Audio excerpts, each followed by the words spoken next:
आइए बच्चों, आज मैं हर कॉलेज वालों स्टूडेंट लोग के लिए जो पढ़ रहे हैं कॉलेज में और जो कॉलेज में दाखिला लेने वाले हैं, मतलब कॉलेज में एडमिशन कराने वाले हैं, जिनका 12 का एग्जाम अभी चल रहा है या फिर हो गया है, वो लोग जो कॉलेज में एडमिशन करेंगे या फिर जो अभी भी कॉलेज में पढ़ाई कर रहे हैं, जो फर्स्ट सेमेस्टर में हो या फिर सेकेंड में हो या फिर फोर्थ में हो या फिर सिक्स्थ में हो, उन लोगों से रिलेटेड मैं बहुत इंपॉर्टेंट आज वीडियो बना रहा हूं। बात क्या है सर? बात है कल पश्चिम बंगाल सरकार ने एक डिसीजन को फॉलो किया है, एक्सेप्ट किया है, और वो सारा कॉलेज का यूनिवर्सिटी, मतलब सारा यूनिवर्सिटी को, बंगाल की जितनी यूनिवर्सिटी है सबको वो नोटिफिकेशन जारी कर दिया गया है। अब किसके बारे में मैं बात कर रहा हूं बाबू? आप लोगों ने लॉकडाउन के पहले या फिर लॉकडाउन के समय में ही 2020 एजुकेशन पॉलिसी के बारे में बहुत सुन रहे होंगे, बहुत न्यूज चैनल में इसका डिस्कस भी हो रहा था। किसका sir? NEP, new education policy. मैं आज इसी एजुकेशन पॉलिसी को जो पश्चिम बंगाल सरकार, वेस्ट बंगाल गवर्नमेंट अपनाने जा रही है और कहां अपनाने जा रही है, कैसे अपनाने जा रही है, इसका क्या क्या इफेक्ट पड़ेगा, जो नए बच्चे हैं उनका एडमिशन का प्रोसेस क्या होगा, जो एग्जिस्टिंग बच्चे कॉलेज में पढ़ रहे हैं, जो ऑलरेडी कॉलेज में पढ़ रहे हैं, जिनका सेकेंड फोर्थ सिक्स चल रहा है, उनके साथ क्या होगा सर, सिलेबस कैसा होगा, सिलेबस क्या चेंज होगा, ये सब बहुत सारा क्वेश्चन आप लोगों को मन में अब आना स्टार्ट हो जाएगा। और मैं इस वीडियो में पूरा ये सब बातें, एक एक क्वेश्चन को डिस्कस करूंगा और पूरा क्वेश्चन को कोशिश करूंगा कि आप लोगों का मन में एक भी क्वेरी ना रहे, सारा मैं आपको क्लियर कर दूंगा। यदि फिर भी कोई डाउट रहेगा तो कमेंट बॉक्स में जरूर आप कमेंट करिएगा। मैं एक बार में सारा कमेंट को देखते हुए फिर से एडिशनल कोई डाउट वीडियो यदि बनाना रहेगा तो मैं आपको वीडियो बना के क्लियर कर दूंगा।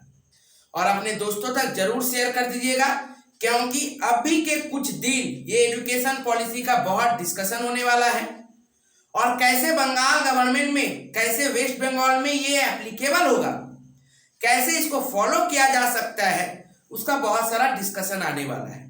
तो आप लोग प्रॉपर नॉलेज और ऑथेंटिक नॉलेज के लिए, ऑथेंटिक इंफॉर्मेशन के लिए जरूर मेरे चैनल को सब्सक्राइब और अपने दोस्तों तक जरूर इस वीडियो को शेयर करिएगा।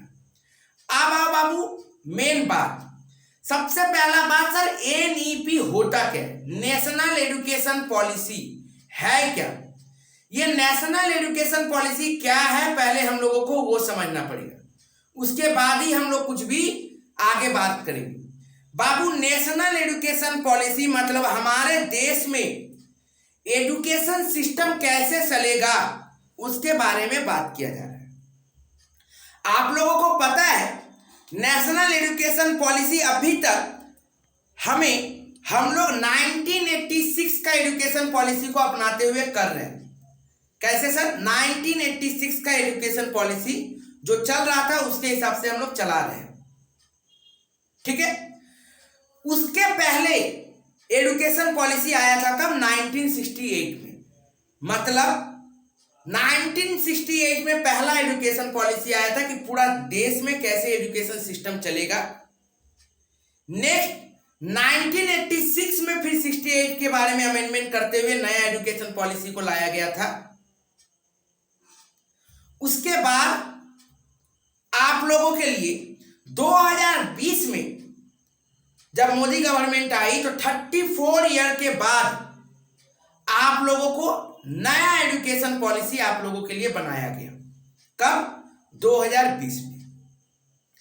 अब ये 2020 में जब न्यू एजुकेशन पॉलिसी आई तो ये दो सिस्टम में, एक secondary level, higher secondary level तक, ठीक है ना, और एक ग्रेजुएट लेवल वाला पढ़ाई, तो दो भागों में बंट गया।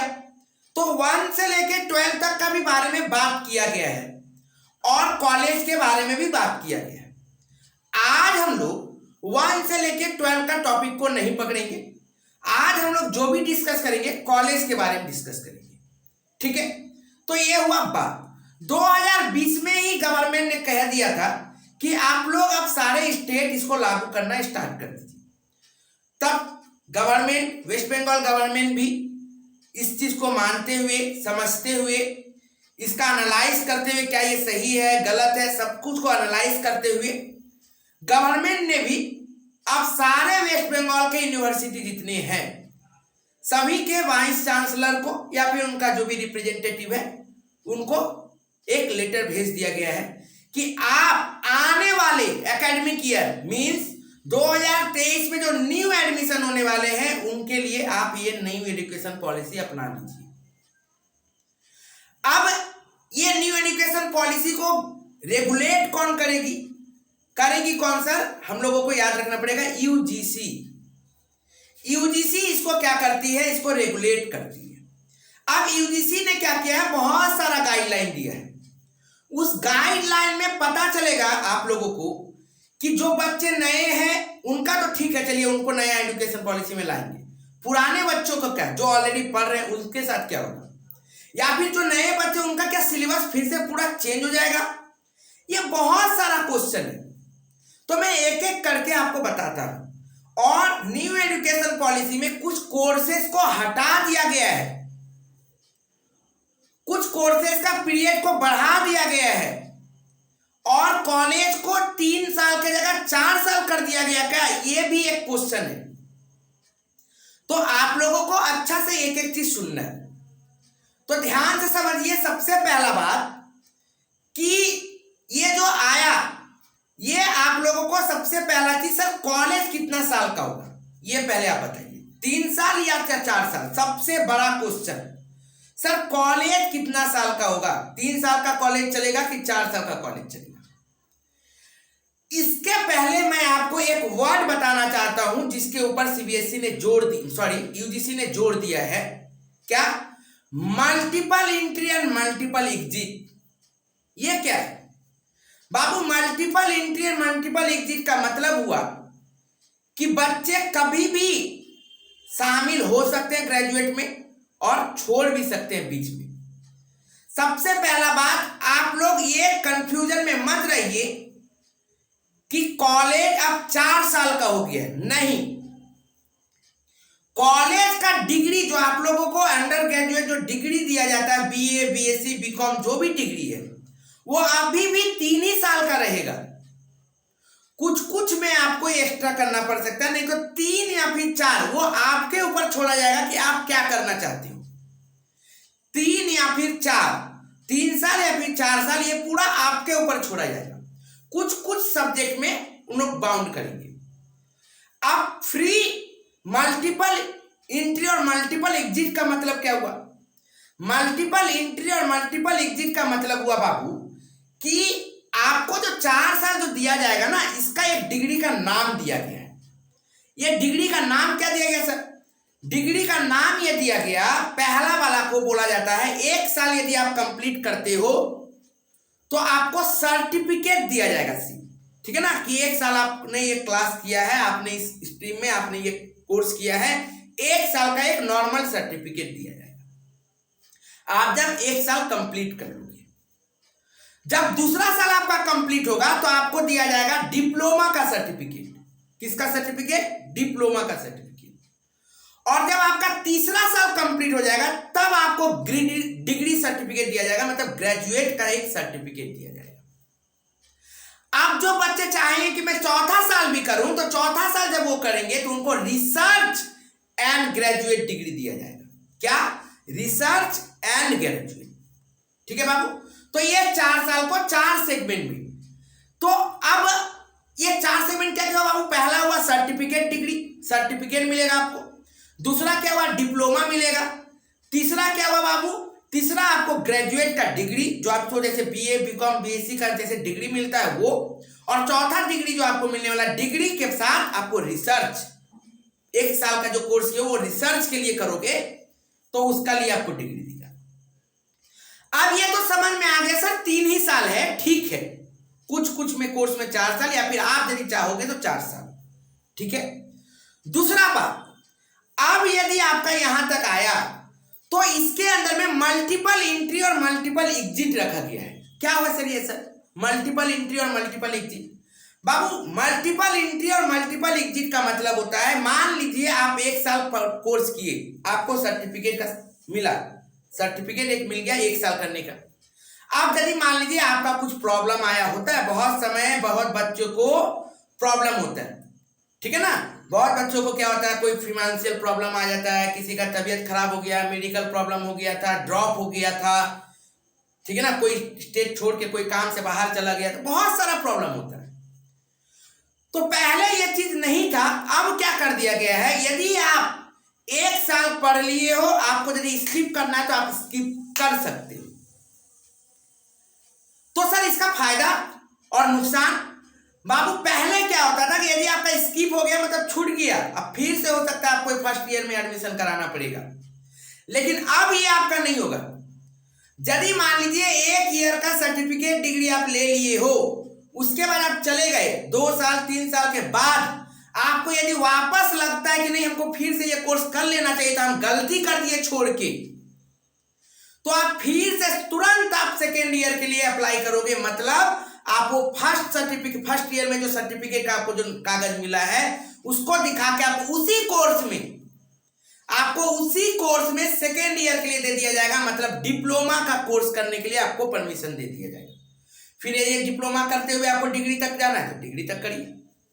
तो इसका मतलब आप एक समय में एक कोर्स के अंदर में आप छोड़ भी सकते हो और फिर से आ सकते हो, ठीक है। यह बात आपको समझ में आ गया होगा कि multiple entry and multiple exit है। यदि किसी का प्रॉब्लम हुआ है, यदि वो छोड़ना चाहता है तो छोड़ सकते हैं। अब इसी के लिए क्या किया गया ना, एक बैंक बनाया गया, ठीक है ना। आपका ग्रेड पॉइंट जो रहेगा वो एक ऑनलाइन पोर्टल में आपका मार्क्स रिजल्ट सब अपलोडेड रहेगा, सारा डॉक्यूमेंट ऑनलाइन फॉर्म में आपका रिजल्ट क्या रहेगा, आपका अपडेट रहेगा। उससे फायदा क्या होगा, आपको उसमें क्रेडिट पॉइंट मिला हुआ रहेगा। जैसे आप लोग का रिजल्ट आता है ना, देखते हो ना सीबीसीएस सिस्टम में क्रेडिट पॉइंट है, तो वो आपका क्या रहेगा, स्टोर रहेगा आपका डॉक्यूमेंट हिसाब से ऑनलाइन में आप भी देख सकते हो, और कोई भी यूनिवर्सिटी कोई भी बोर्ड उसको देख सकती है, वो ओपन रहेगा। आप खाली अपना अपना प्रोसीड्यूर मारिए, नंबर मारिए, आधार कार्ड मारिए, सब चीज आपको दिखेगा। अब यदि मान लो आपको कहीं पे एडमिशन कराना है, आपको सेकेंड ईयर में एडमिशन कराना है, तो आपको दिखाना पड़ेगा कि देखिए मेरा कोर्स का पहले इतना क्रेडिट बेस था, अब हमको इस कोर्स में न्यू एडमिशन चाहिए, तो आप न्यू एडमिशन भी करा पाओ। तो एक बैंक की तरह, मतलब आप बचत, आप जो क्रेडिट पॉइंट जमाए हो आपके पास सेफ रहेगा, लेकिन उसका एक पीरियड रखा गया है, और पीरियड अभी तक डेफिनिट पीरियड नहीं बोला गया है कि कितना सालों तक, ठीक है ना। वो हो सकता है हर स्टेट गवर्नमेंट का यूनिवर्सिटी के ऊपर हाथ में छोड़ दे जाएगी, अब क्या होगा फाइनल वो अभी डिसाइड नहीं किया गया है, लेकिन उसका एक फिक्स पीरियड होगा। ऐसा नहीं कि आप 1 साल आज कोर्स किए, फिर 10 साल बाद 20 साल बाद आइएगा, बोलिएगा हमको सेकेंड ईयर का कोर्स करना है, बुढ़ा हो गया तब आके बोलिएगा कि हमको सेकेंड ईयर का कोर्स करना है, ये भी आपको नहीं है। एक डेफिनिट पीरियड रखा गया, एक फिक्स पीरियड रखा गया, उसके अंदर में आपको आना पड़ेगा। ये बात समझ में आया? मतलब बहुत जना जिसको क्या होता था, दिक्कत होता था, उनका पढ़ाई छूट जाता था, फिर से उनको क्या करना पड़ता है, एक फर्स्ट ईयर में एडमिशन कराना पड़ता था। तो अब ऐसा नहीं है, आप 2 साल भी पढ़ लिए, डिप्लोमा का डिग्री ले लिए हो, उसके बाद भी आप चाहोगे तो 1-2 साल इधर उधर गए, नहीं हुआ तो फिर आप ग्रेजुएट का डिग्री लेने के लिए आपको करना पड़ेगा। उसके बाद याद रखिएगा, कोर्सेस तो 3 ईयर की रहेगी, आपको ग्रेजुएट का डिग्री तभी मिलेगा जब 3 साल आपका कंप्लीट हो जाएगा। 1 साल 2 साल उसका नाम का हुआ वो, मतलब आपको कुछ नहीं तो ये लो एक सर्टिफिकेट दे दिए, एक कागज दे दिए। आपका डिग्री का जो वैल्यू रहेगा मार्केट में, वो आपको किसके ऊपर दिया जाएगा, ग्रेजुएट पे। आप कहीं पे भी जब जॉब में जाओगे तो क्या बोलेगा, जितना ज्यादा खोजेगा। अब यदि मान लीजिए रिसर्च वाला भी करके जाइएगा तो और इंटरव्यू जब होगा तो उसमें और ज्यादा आगे जाएगा। तो बाउंड नहीं होगे, लेकिन कंपटीशन में अपने आप बाउंड हो जाओगे तुम कि हम ज्यादा से ज्यादा वाला करें। क्यों? ताकि हमको क्या होगा, इंटरव्यू बाहर में जब भी जॉब लगेगा, या फिर गवर्नमेंट हो या फिर प्राइवेट हो, तो वहां पे वो चीज मैंडेटरी कर सकती है। तो आपको तो पढ़ना तो पड़ेगा ही पूरा साल ही। या कुछ स्टूडेंट लोग जो बीच में स्किप हो जाता है उनके लिए ये किया गया है। ठीक है, ये बात। दूसरा बात क्या है सर कि सर कोर्सेस में सब्जेक्ट क्या सिलेबस चेंज होगा, वो भी मैं बताऊंगा आपको। पर उसके पहले मैं आप लोगों को एक चीज बता दे रहा हूं कि आप लोगों के लिए दो कोर्सेस में चेंज की गई है। क्या क्या? एक एमफिल और एक बीएड। एमफिल और बीएड, एमफिल जो कोर्सेस होती थी पहले, अब इसको हटा दिया गया है, पूरी तरीके से हटा दिया गया। एमफिल नाम का कोई कोर्स ही अब नहीं रहेगा। ठीक है, एमफिल नाम का कोई कोर्स अब नहीं रहेगा। और बीएड के लिए क्या किया गया है, बीएड पहले 2 ईयर का होता था, 2 साल का होता था, अब बीएड को 4 साल कर दिया गया है। पहले बीएड 2 साल का होता था, अब बीएड को 4 साल कर दिया जाएगा। इसको आप याद रखिएगा। ठीक है बाबू, ये आपको समझ के रखना पड़ेगा कि एमफिल अब हटा दिया गया है और बीएड को 2 साल से 4 साल कर दिया गया है। पहले 2 साल का कोर्स होता था बीएड, अब 4 साल। ठीक है, उसके बाद आता है सर कोर्सेस। बाबू एनईपी नेशनल एजुकेशन पॉलिसी का सबसे बड़ा फीचर्स है आप फ्री हो। किसके लिए? सब्जेक्ट चुनने के लिए। आप पूरा फ्री हो सब्जेक्ट चुनने के लिए, सिर्फ कुछ एक को छोड़ के, लॉ और मेडिकल में कुछ को छोड़ के आप पूरा फ्री हो सब्जेक्ट चुनने के लिए। सब्जेक्ट चुनने के लिए जो आप फ्री रहोगे, इसका मतलब ये नहीं, आप यदि मान लीजिए बीकॉम लिए हो, कॉमर्स लिए हो, यदि मान लीजिए कोई बीएससी लिया है, उसके साथ वो यदि चाहेगा तो आर्ट्स का सब्जेक्ट पढ़ सकता है, उसको एडिशनल बेनिफिट मिल सकता है, वो पढ़ सकते हैं। ठीक है ना, परंतु इसका मतलब ये नहीं कि आप जो बोलिएगा वो नहीं।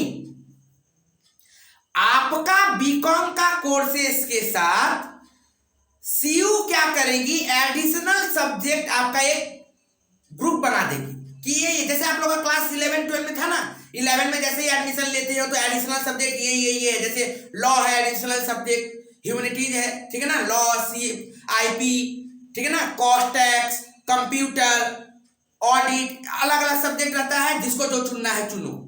अब उस कॉलेज में, उस स्कूल में, उस यूनिवर्सिटी क्या फॉलो कराएगी वो आपको करना पड़ेगा। तो इसका मतलब आपका मर्जी से नहीं चलेगा कि हमको ये चाहिए, नहीं, आपको एक दे दिया जाएगा चार्ट, उसके अंदर में दिखा दिया जाएगा कि ये एडिशनल सब्जेक्ट आप चुन सकते हो। तो उसमें यदि आपको एडिशनल सब्जेक्ट चुनना है, आपको कोई इंटरेस्टिंग सब्जेक्ट है, आपको जो लगता है कि हमको पढ़ना चाहिए था, हमको इंटरेस्ट है उसको पढ़ने में, अपना कोर्स के साथ करने में उसको भी, तो आप उसका भी पढ़ाई कर सकते हो। ठीक है, लेकिन वो एक पूल बना दी जाएगी, आपको उसी पूल में से सिलेक्ट करना पड़ेगा। ठीक है बाबू, ये भी आपको उम्मीद करते हैं समझ में आ गया होगा। अब नेक्स्ट हम क्या बढ़ते हैं, सिलेबस। क्या नया वाला लोग का ही सिलेबस चेंज होगा या फिर पुराना वाला का ही भी सिलेबस चेंज होगा? ठीक है, तो बाबू बात को समझिए सब समय कि नया जो एजुकेशन पॉलिसी आया है वो नया स्टूडेंट के लिए आया है। जो ऑलरेडी चल रहा है उसके लिए कोई प्रॉब्लम नहीं है। उन लोगों का पुराना सिलेबस और पुराना एजुकेशन पॉलिसी के हिसाब से जो 1986 से चलते आ रहा है उसी के हिसाब से फॉलो की जाएगी, पहली बात। अब लेकिन इसमें खुश मत होइए, अब ये भी सोचिए यदि सप्ली खाते चलेगा, चलिए 6 सेमेस्टर तक ठीक है सर, नहीं हटाना तो पड़ेगा ना, पुराना वाला को तो हटाना पड़ेगा गवर्नमेंट को। नया जब लागू करिए तो नया से तो शुरू कर दिया, लेकिन पुराने वालों का क्या? तो बाबू यदि किसी का सप्ली है तो फिर वो न्यू एजुकेशन पॉलिसी में नहीं आएंगे, वो पुराना हिसाब से ही सप्ली का भी एग्जाम देते हुए चलेंगे। ठीक है, पुराना हिसाब से सप्ली का एग्जाम देते हुए चलेंगे, याद रखिएगा। जैसे आप लोगों को पता है, आप लोग सीबीसीएस सिस्टम से कर रहे हो, बहुत सारे सीनियर भैया और दीदी लोग का अभी भी 2010 9-10 का पैटर्न के हिसाब से अभी भी सप्ली लगा हुआ है और उन लोग अभी भी उसका एग्जाम कंडक्ट कराती है। ठीक है, तो आप लोगों का भी सीबीसीएस जो सिस्टम चल रहा था ओल्ड सिस्टम यदि सप्ली खाए हो फिर भी आपका उसी हिसाब से सप्ली का एग्जाम जैसे चल रहा था उसी हिसाब से होगा, आपको डिग्री भी उसी हिसाब से दिया जाएगा। ये जो नया स्टूडेंट जो इस बार 12 जो एग्जाम दे रहे हैं और दे चुके हैं, जो नया एडमिशन कराएंगे कॉलेज में, उनके लिए पूरा फ्रेश तरीके से उनके लिए ये लागू हो जाएगा। ठीक है बाबू, ये समझ में आया। अब सर सिलेबस क्या सर चेंज होगा? बाबू याद रखिए, जो एनईपी नेशनल एजुकेशन पॉलिसी के अंदर में जो यूजीसी जो सिलेबस दी है ना, और मैंने ऑलरेडी कुछ यूनिवर्सिटी का जो नेशनल एजुकेशन पॉलिसी को फॉलो करते हुए सिलेबस बनाए हैं, ठीक है ना, जो बंगाल में तो नहीं है, बंगाल को छोड़ के जो पुराने बाकी स्टेट जो कुछ स्टेट किए हैं, सारा स्टेट तो किए नहीं, कुछ स्टेट जो किए हैं, उनका यूनिवर्सिटी का मैंने जब सिलेबस देखा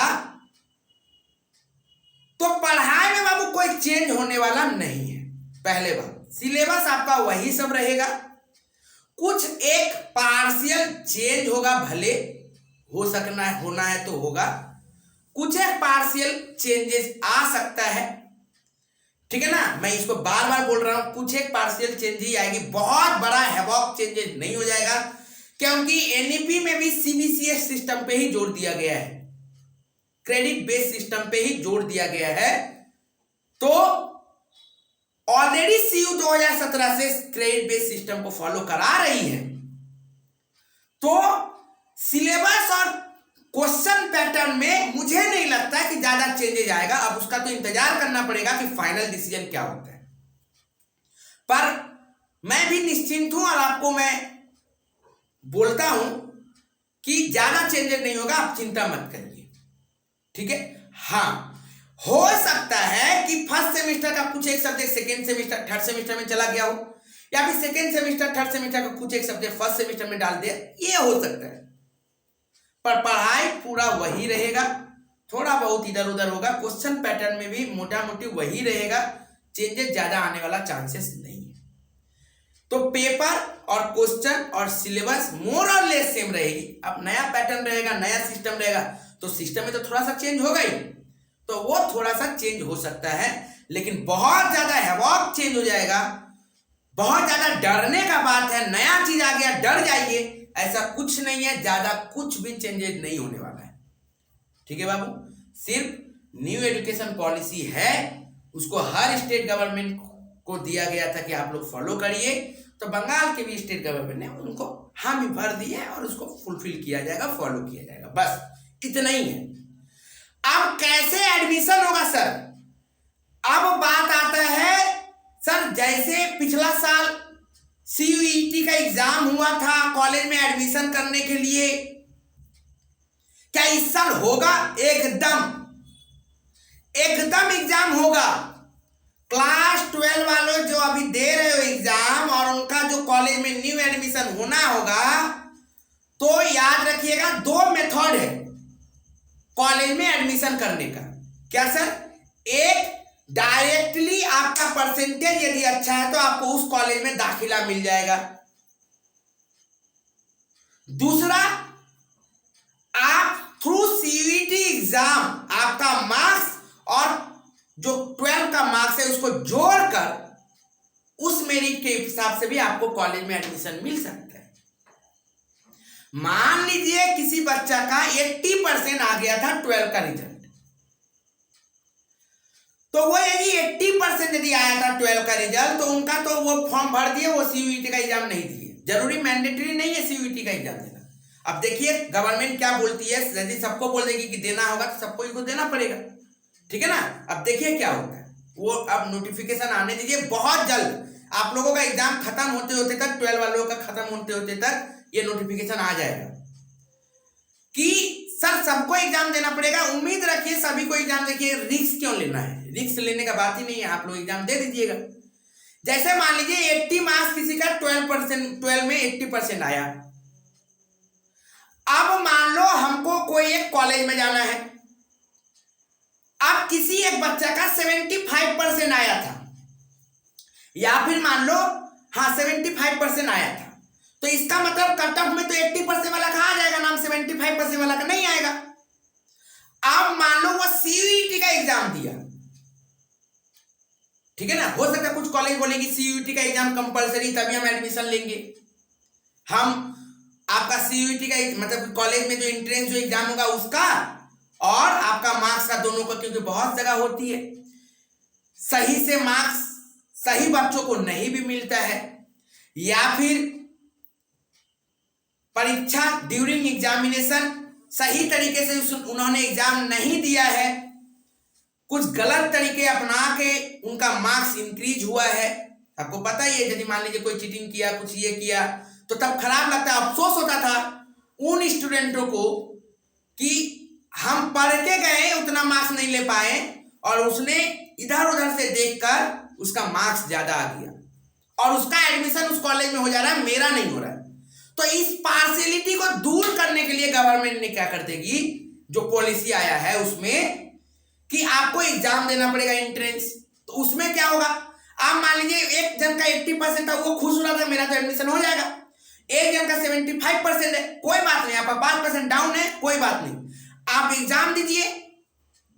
हो सकता है वो बंदा जो 80% वाला जो था वो हो सकता है 70% उस एग्जाम में लाया, और जो 75% वाला जो बच्चा था उस एग्जाम में 90% लेके आया। तो उससे हुआ क्या, इधर इसने 80% और 70% लाया, मतलब 150% टोटल, और ये बंदा क्या किया 75% प्लस 90% 165% टोटल। तो हो सकता है इस प्रोपोर्शन में आपको एग्जाम में आपको कॉलेज में एडमिशन होगा, या फिर कोई रेशियो में एडमिशन होगा कि 60-40 लिया जाएगा या फिर 75-25 लिया जाएगा। ये सब आपका नोटिफिकेशन आने वाला है बहुत जल्दी। तो इस हिसाब से आपका पूरा न्यू एडमिशन स्टार्ट होगा 2023 से ही, ठीक है ना। अब आप लोग तैयार हो जाइए, जो बच्चे सीनियर देख रहे हो तो अपने भाई बहन दोस्त बंधु तक में ये सब फैला दो। ऐसे भी मैं 12 का जब एग्जाम खत्म हो जाएगा तो उन लोगों के लिए फिर से अलग वीडियो बनाऊंगा, क्योंकि मैं उन लोगों को डिस्टर्ब नहीं करना चाहता हूं, इसलिए क्लास 12 वालों को जोड़ करके मैंने किसी को ये नहीं बोला है कि 12 वाला अभी देखिए, कोई बात नहीं, उन लोग का एग्जाम चल रहा है, अभी चलने दीजिए, उन लोगों को डिस्टर्ब नहीं करना है।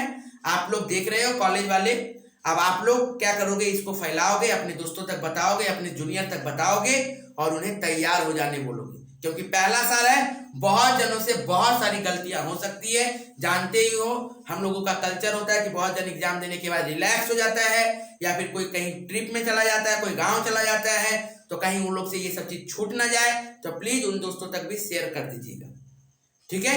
और जो एग्जिस्टिंग स्टूडेंट है उनको डरने का नहीं है, उनका कोई भी चीज में टेंशन नहीं लेना है, न्यू वालों का जो एडमिशन होगा उसी में चेंजेज होगा। उम्मीद करते हैं आपको मैंने पूरा डिक्लियर और पूरा क्लियर अच्छे तरीके से समझाया है। यदि फिर भी कोई डाउट है तो कमेंट करिए, आपको मैं फिर से उस वीडियो के बारे में उसके बारे में फिर से डिस्कस यदि करना रहा तो करूंगा, और हो सकता है मैं उसका लाइव सेक्शन रखूं ताकि एक एक करके क्वेश्चन सुनते जाऊं और आपका आंसर देते जाऊं। Thank you. प्लीज अपने दोस्तों तक जरूर शेयर करिएगा ताकि सभी दोस्तों तक, सभी स्टूडेंट तक ये बातें फैले और एक डर खत्म हो जाए। Thank you.